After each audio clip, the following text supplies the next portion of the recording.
Hi, Michelle Martello here from Minima Designs. Today I'm going to give you a little behind-the-scenes tour of what went into creating my latest site, teach.yoga. This site was a collaboration with one of my favorite clients, Elena Brower, and it really is an amazing space for yoga teachers from all over the world. A little bit of technical info for you. This is a custom WordPress theme that I designed for the Genesis framework, but I did base the homepage on the Cafe Pro theme from StudioPress, and I'll show you what functionality I took from that. So you see on the homepage, when I scroll down, that navigation pops up and is sticky at the top of the screen, and then that great logo type shows up in the left-hand corner. Then there are sections or widgets throughout the whole page that I was able to customize and modify.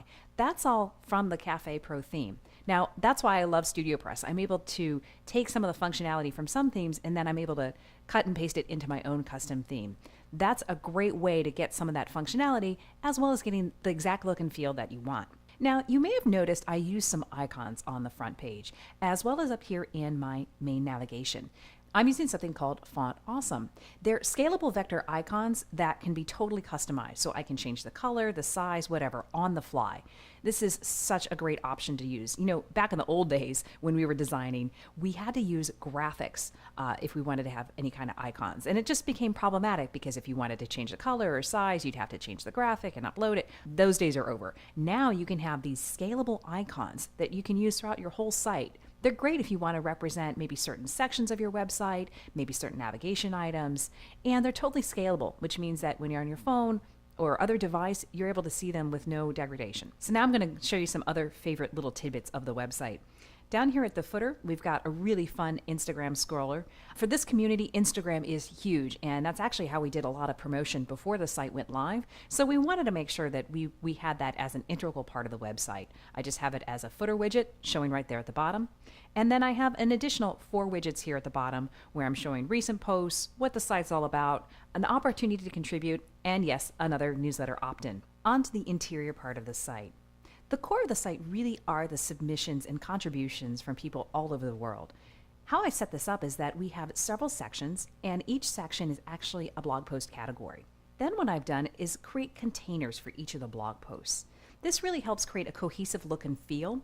You know, often when you're getting submissions or getting imagery from people all over the world, they're not going to have a similar look and feel. So if you can create a structure or a format, as you can see here, we've got featured image and you've got your text, and there's other things that are cohesive or have a similar layout. It starts to make everything feel very together, and it really makes sense in a design. Now, another fun thing that we added is here on the study page. We really wanted to give people a space where they could share their advanced trainings. So I've added this table where we can easily show program name, teacher location, dates, and all the rest of it. But what's really interesting is how this is created. I use something called custom post types. Now, custom post types are separate from regular blog posts. And once you get to know them, they're super powerful. You can really create anything.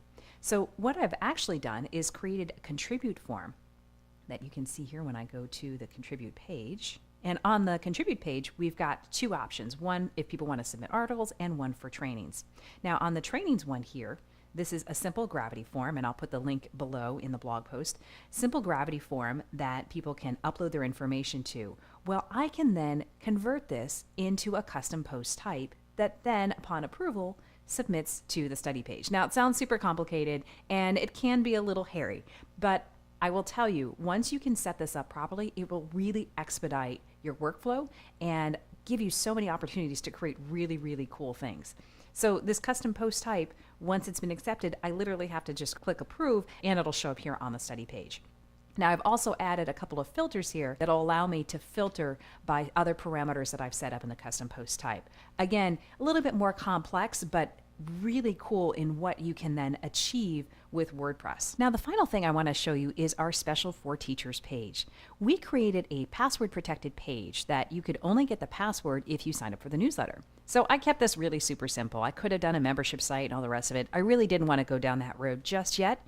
So what I did was used a pop-up opt-in, and you can see that here at the top of the screen, and I'm using Opt-in Monster. Again, I'll put the link below in the blog post. And this is a user-directed pop-up, so it doesn't pop up automatically. They actually have to choose to click this. And I will tell you, conversion is super high on this.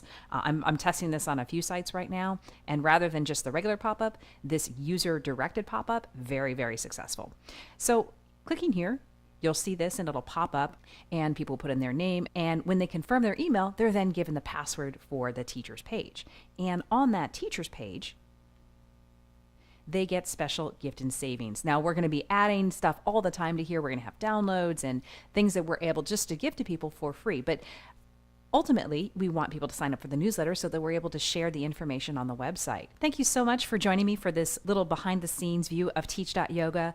As always, come visit me over at minimadesigns.com. And if you're a yoga teacher and you have something to contribute, we'd love to feature you on teach.yoga. Go ahead and go to teach.yoga, scroll to the bottom of the page, and click the contribute button. We'd love to feature you on the website. Thanks so much.